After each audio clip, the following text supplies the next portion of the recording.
Hello everyone, তোমরা সকলে কেমন আছো? আমি ভালো আছি। আর দীপমালাস ব্লগে তোমাদের সকলকে অনেক অনেক ওয়েলকাম আর স্বাগত। তো ফাইনালি আজকে সেই দিনটা, যে দিনটা হচ্ছে আমার মেয়ের মুখে প্রসাদ। তো আমি এখন রেডি হতে চলে গেছি সকালবেলা, ওই তখন 8:30 মতো বাজে। তো এই যে চলে এসেছি। আমার মেয়ের হচ্ছে বান্ধবী, তার মা বলছে যে আসো তোমার উপর একদিন অ্যাপ্লাই করি, ও নতুন কাজ শিখেছে। তো বললাম ঠিক আছে। তাই এই যে এসেছি সাজতে। তো এই দিয়ে আমি দ্বিতীয়বার সাজছি। বিয়েতে মেকআপ করা হয়নি, বউ ভাতে ওই হালকা মেকআপ হয়েছিল 8 বছর আগে। সকলেই জেনে থাকবে কেমন হয়, হয়তো হতো, কিন্তু আমাদের এইদিকে, আমাদের গ্রামাঞ্চলের এইদিকে অতটাও প্রচলন ছিল না। তোমার বউ ভাতে আমি সেজেছিলাম, একজন মেকআপ আর্টিস্ট সাজিয়েছিল আমাকে। তো এই দেখো, এখানেও লজ্জা পাচ্ছিল যে আমার ওড়না নেওয়া নেই, লোকে কী বলবে, তোমার যেহেতু একটা চ্যানেল আছে, তুমি যদি ভিডিও ছেড়ে দাও। তো আমি বলছিলাম কিছুই হবে না। তো এখানে রেডি করে আমি গয়নাকাটিগুলো যেহেতু বাড়ির থেকে আনিনি, তো আমি রেডি হয়ে গেছি। তারপরে বলছে দাঁড়া, ওর চ্যানেলে দেওয়ার জন্য একটা এই যে ভিডিও করে নিচ্ছে। তো আমি বললাম আমাকে একটু করে দাও।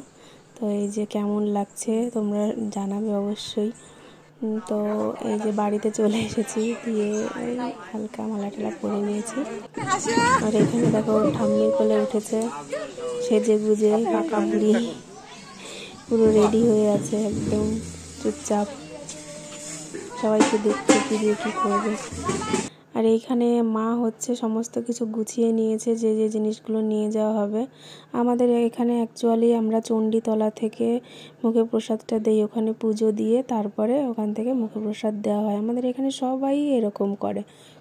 তো ওকে ঠাকুরের কাছে আশীর্বাদ নেওয়ার জন্য বসিয়ে দেওয়া হয়েছে, যাতে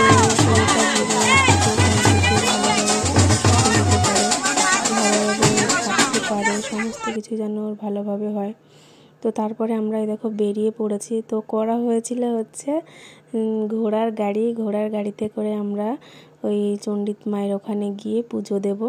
আর ওই সাঁওতালি নাচ করা হয়েছিল, আর ওই বাজনা ছিল, এইটুকুই। তো আমরা উঠে গেছিলাম এই যে গাড়িতে যাচ্ছিলাম। তো ও বারবার আমার দিকে তাকিয়ে দেখছে, মানে প্রথমে দেখে ও আমাকে চিনতেই পারছিল না যে কি, মানে তাকিয়েই ছিল আমার দিকে। তারপরে তো আস্তে আস্তে বুঝে গেল যে এটাই আমার মা। তো আমি, আমার ভাই, আমার বড় মেয়ে, ছোট মেয়ে, আমরা সবাই গাড়িতে করে যাচ্ছিলাম। আর এখানে তো প্রচণ্ড রোদ ছিল। তো তারপর আমরা এই যে চণ্ডীতলাতে চলে এসেছি। আর দেখো কত লোক, প্রচুর লোক গেছিলো। যদিও শেষে অনেকেই বাড়ি চলে এসেছিলো, কারণ অনেকটাই রোদ হয়েছিল, যার কারণে সবাই যেতে পারেনি। অনেক বয়স্ক ছিল, বাচ্চারা ছিল। আর এখানে তো সুন্দর করে নাচ হচ্ছিল।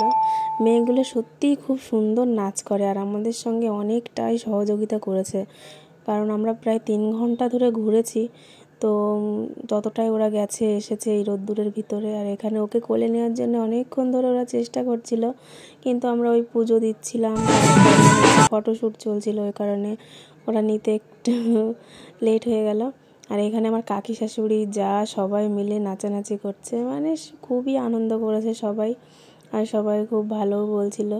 আর এখানে তারপরে আমরা ঘুরে আসার সময় এই যে গোবিন্দ মন্দির, এখানে আমার আসার খুবই ইচ্ছা ছিল, তো সেটাও এখান থেকে দেখে নিলাম এসে।